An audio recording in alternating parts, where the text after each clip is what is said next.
Hello, everyone, and welcome back to 15 Minutes With, a series where we sit down with psychologists and researchers from around the world to explore their work, talk about their ideas, and about the questions shaping psychology today. I'm Tommy, and I'm delighted to welcome our very first guest, Dr. Ans Vercammen. Dr. Vercammen said that she would be fine with me calling her Ans. So Ans is an environmental psychologist whose research explores how our surroundings influence mental health and well-being. Ans, thank you so much for joining us today. It's such a pleasure to have you here. Thanks so much for having me, Tommy. I'm excited to be here. Okay, to start us off, could you please introduce yourself and tell us a little bit about your current research? Yeah, happy to. Yeah, so as you've already mentioned, my name is Ans. I'm a psychology researcher. I work at Curtin University in Perth in Western Australia. And you've said it very beautifully. Yes, I'm an environmental psychology researcher, so I'm particularly interested in the interaction between people and their environment. And I'm personally really interested in the natural environment and how environmental change is impacting or changing people's sort of mental health and their subjective well-being, so how they feel about themselves. Yeah, interesting. I stumbled into your study in PNAS, and that's why I thought I should reach out to you. It was something that I found pretty impressive, I would say. But I'm gonna start off asking you one question. What got you interested in psychology? Such a good question. So I never envisioned myself to be a therapist. So that was never really my interest in Mm-hmm. psychology. Mm-hmm. And it's actually Mm-hmm. what a lot of my students tell me they want to be. A lot of them want to be therapists, but I never had that intention. I think I remember vividly going to a university open day back when I was an 18-year-old. And I was very impressed with just the idea. People were telling me about how they studied the human brain and the human mind and how we perceive things and how we process things. And I remember this professor there talking about visual illusions and how people make errors in their thinking and how they perceive Mm-hmm. things. And I was just fascinated by that. Just the idea of understanding how our mind operates and how our brain works. And so I came to the field of psychology more from that perspective of a researcher and having an interest in just understanding how our brain works, which, we all have experience of being humans, and just to be able to break that down and really think about, well, how do these processes actually work and how can I understand myself and the people around me? So that's what interested me. Huh, such a journey there. Wow.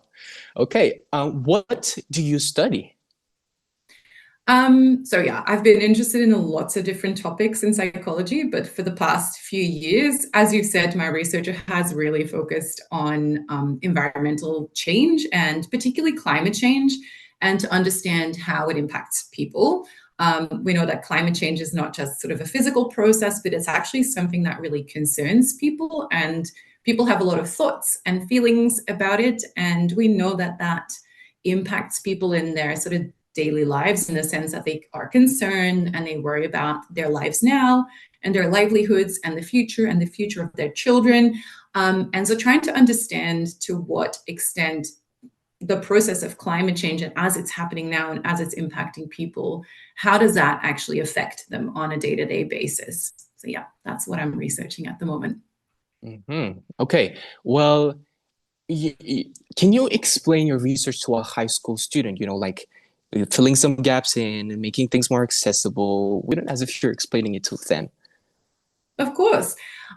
So I and my colleagues, so I often don't do this research by myself. I work with a lot of really brilliant people. So we often do work in teams. So my colleagues and I study this in different ways. So, for example, we have conducted online surveys where we ask people directly about their experiences with climate change, their beliefs about it, and how concerned or stressed they may be about it.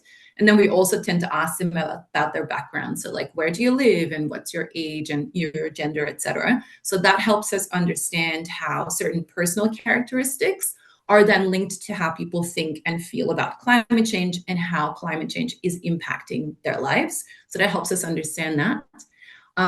We also do qualitative research. What we mean by that is that it's the kind of research that's really focused on deeply understanding people's experiences by having them tell rich and detailed stories. So instead of asking them sort of preset statements, to what extent do you agree or disagree with the following, we actually go and interview them, and we sit down and we have deep conversations with them.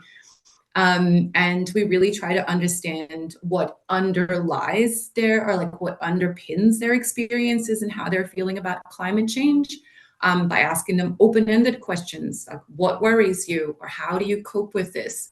And then we try to see patterns, things that people have in common, experiences that are similar, and that helps us more deeply understand people's experiences. And in that context, we've also worked a lot with young people, as we call them co-researchers.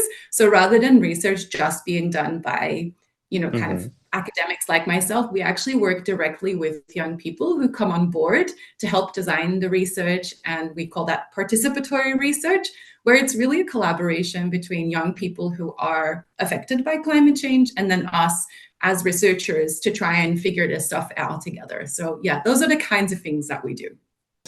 This is something that I found really impressive. I never stumbled to environmental psychology work. I knew it existed, but why does your research matter? Oh, that's such a good question. I think it matters because unless we really understand how we're all living in an age of climate change, and we really need to understand how it's impacting people. A lot of research has been focused on the physical aspects of climate change. Now we're really focusing on the lived experience, like how does it impact people? And by understanding that better, we can communicate that to the decision makers, to the politicians, to the people who work in government, to help us design better policies and better support to mitigate the effects of climate change, but also for us particularly, I think, to adapt to living in an age of climate change so that people can maintain well-being. It's really happening, and we can still maintain hope, and we can live meaningful lives. And so I think that's why our research matters. Beautiful. I really like that. It sounds like such a meaningful work that you're doing out there. But people read about your work, or even some psychologists, other researchers might read your work. And what do you think one of the misconceptions people might have overall to the work that you do? Yeah, I think one of the things is there's been a lot of discussion around the idea of climate anxiety. I think it's a term that's thrown around a lot. And sometimes people think maybe this is a disorder, and anxiety, there's a generalized anxiety disorder, does exist. So anxiety can be a disorder. And that's when, anxiety becomes really overwhelming, and it impacts on people's day-to-day existence, their sleep, their concentration, work, school, etc. That's a disorder. We don't really see climate anxiety as a disorder necessarily. It can impact people in very severe ways, but in most instances, climate anxiety is, I think, a normal anxiety, if you will, that's proportional to the threat that climate change is. It's a real threat to us as a human society. And so to feel concerned and worried about it, I think we need to normalize that experience and not think that climate anxiety is a disorder. And sometimes people think it is. And I would like to not have that misconception, because if we all understand that this is actually a normal response and we feel validated, then we can work together to better support each other and kind of work through that rather than being sort of paralyzed by that anxiety. That might have been my misconception as well. So it's good to now know about this. But since we're talking about your journey with this whole research process and you working and studying this thing, how environment and or surrounding influences our mental health, well-being. What's one finding that surprised you?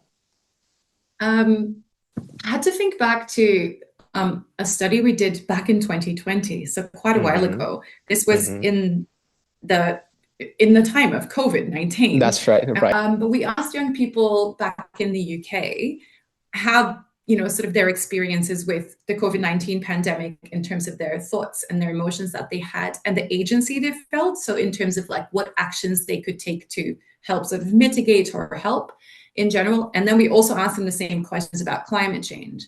And there were some people, researchers, who thought that we had what they referred to as a finite pool of worry, meaning that when there's big challenges happening that are very immediate, like the COVID-19 crisis, that somehow concern around climate change, for example, would sort of fall by the wayside.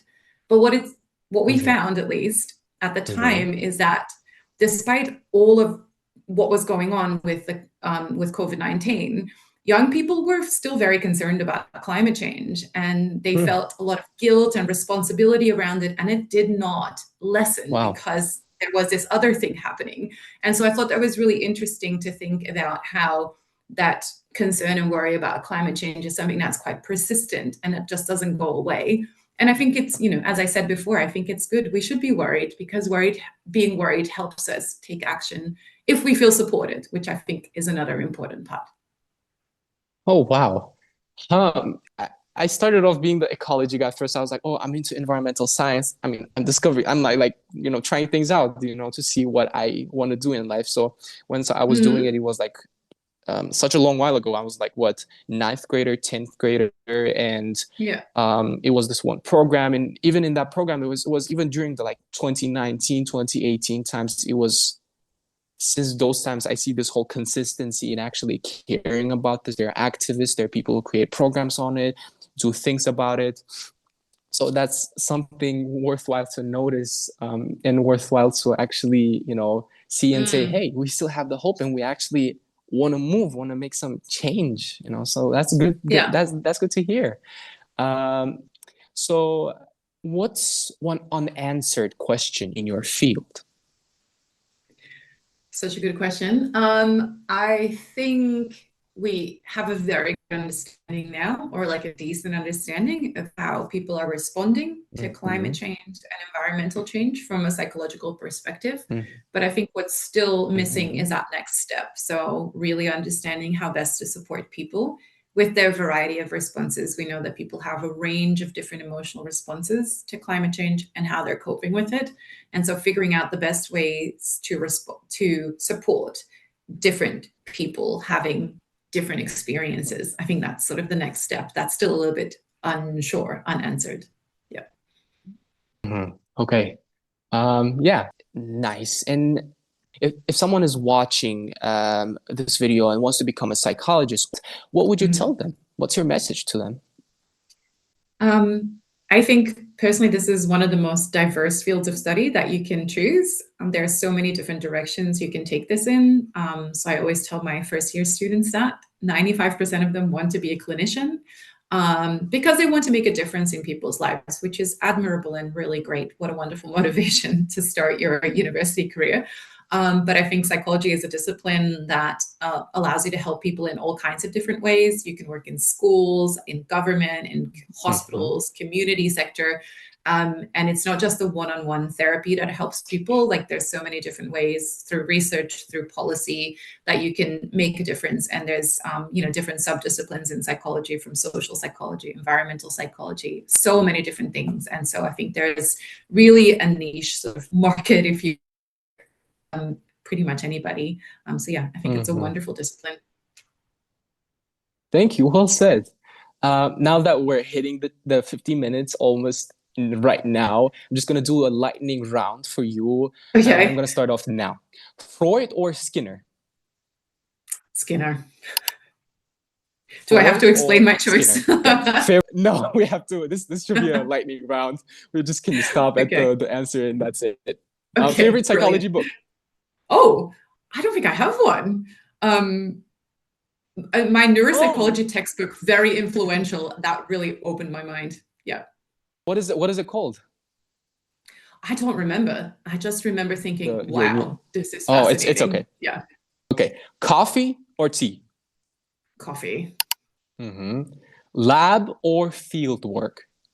Has to be field work now. Yeah. Okay, most influential psychologist. For me personally, ooh, most recently, Susan Clayton, the godmother of climate psychology. Oh, wow. Okay, advice in one sentence. Keep an open mind and look after yourself. Biggest myth about psychology. Oh, that we can read people's minds. Yeah, yeah, I've heard that a lot. Yeah, well, thank you so We much, can. Ans. Thank you so much for taking your time to speak with me today. And I really enjoyed our conversation, and I'm sure our viewers will too. And I would also like to thank you, just like I mentioned before, personally for being the very first on 15 Minutes with. It really actually means a great deal that you were willing to, be part of this project that I'm doing from the very beginning. And I truly appreciate your generosity with your time and expertise. And thank you all for watching. If you enjoyed today's conversation, don't forget to subscribe so you don't miss future interviews with psychologists and researchers around the world. Until the next time, thank you so much for watching 15 Minutes with.